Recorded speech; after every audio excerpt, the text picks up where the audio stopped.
What's up and welcome to KplusGaming Corner, and in this Outriders video, I'm giving an update to my Trickster Shieldbeast build, 2.0 version to my previous video, which you can refer to right now in the top right corner. While that build was fun to play with at the time, this version of the Shieldbeast is much more effective at clearing mobs and getting through expeditions quickly and safely, and also running through trials and taking out the Arbiter in 1 minute or less. You'll have the final Arbiter down before he can raise his axe and do his spammy AoE attack while you laugh at him with your fists at your hips. I've been having a blast running this version of the Trickster, so without further ado, let's get right into it. Starting with the skills, we're using Venator's Knife, Twisted Rounds, and Hunt the Prey. Venator's Knife is the key skill here, since once you toss it on an enemy, it bounces out to a maximum of 5, marking them, and the first damage you deal to them once they're marked will be doubled.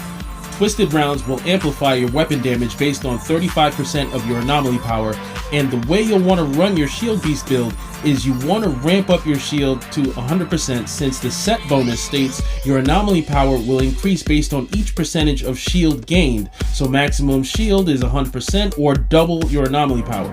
Once your shield is at its maximum, then you'll activate your Twisted Rounds and you'll be locked in at that point to an insane amount of weapon damage that will then continue to increase as you use your knife and hunt the prey, zipping around the battlefield and melting everything in your way. Moving on to the weapons you'll be running, you'll only really need to concern yourself with the primary, since we're running Twisted Rounds and you're never going to run out or have to switch to your secondary. Now for my secondary, I do have Moaning Winds and Radiation Splash just to kind of help with the ramp up before I activate Twisted Rounds, but you're going to have your primary up most of the time. You'll want to make sure you're using a pump action shotgun, since that's how you're going to be maximizing the damage you're dealing while taking advantage of your Venator's Knife as well as some Pax nodes, which I'll get to later.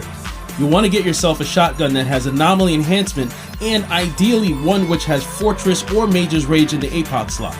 Mine came with Ravenous Locust, which still works for me since I can apply the weakness status effect, and I'll be taking advantage of that as well, which I'll explain shortly when I get to the gear mods. I have Fortress here, although I'm still experimenting to see if Mage's Rage or even Death Room Gnome might be just as effective or even better. Moving on to the gear, and starting with the headpiece, we have the Shieldbeast helmet, which comes with strong twist, increasing your firepower by 20% while Twisted Rounds is active, and this one came with Anomaly Echo, which is ideal since now whenever we activate a skill, we're getting both anomaly and firepower boosts for 6 seconds, and our skills are back in under 6 seconds, so this boost is up at all times. I included Boomerang Blades here, which causes our Venator's Knife's path to repeat itself and damage enemies a second time. For some of the smaller trash mobs, this second strike will actually finish them off since it's doing double damage the second time, and we also want the Venator's Knife traveling around marking as many enemies as possible, which you'll see why shortly.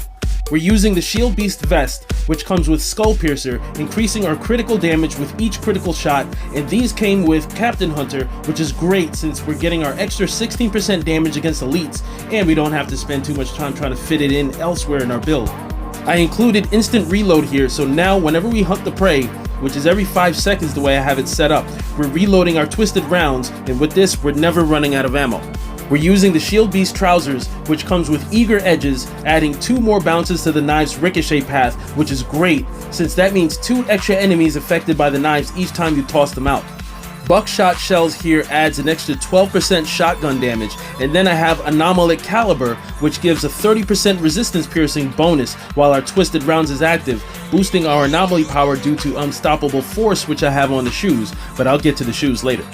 We're using purple gloves and boots. I wanted each to have both anomaly power and close range damage, and I have close range damage on all of my gear pieces as well as my shotgun. I highly recommend getting as much of that in as possible. The gloves came with Trample the Weak, giving us an extra 12% damage to enemies afflicted by weakness, which we're spreading around with our Ravenous Locust mod on the shotgun. And then we have Power Assimilation here, which is always great to fit into an anomaly build. And then I included Cut Them Deep, which causes elites marked by the Venator's Knife to take on 30% more damage. The boots came with Weakening the Prey, which is another way we're inflicting the weakness status on enemies. Everyone we hunt the prey behind will have the weakness on them, and we'll be getting that extra 12% damage from the Trample the Weak mod that we have on our gloves.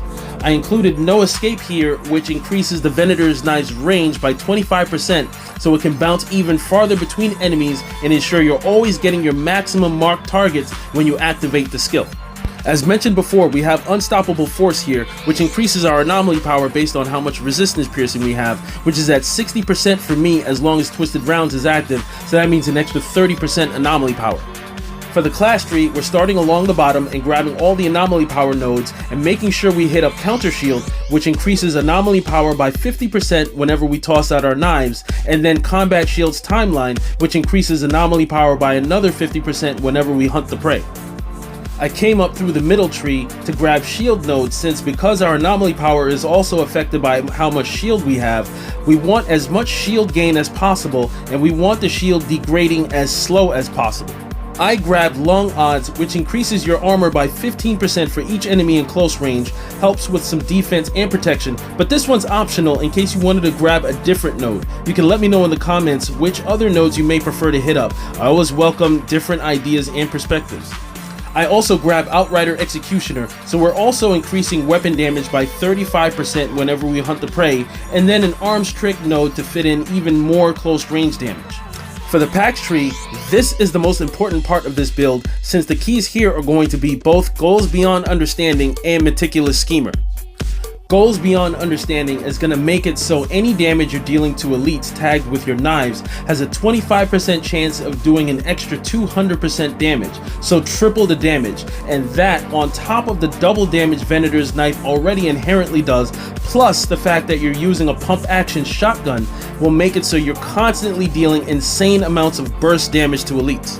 And then, with Meticulous Schemer, which will likely be your leading source of damage if you're doing it right, 200% of killing damage done to enemies tagged with your knives is divided among other tagged enemies. This is why you want as many enemies tagged with the knife as often as possible, since all you'll have to do is toss out your knives, let them bounce around and mark everybody, pick an enemy to hunt the prey behind, ideally an elite.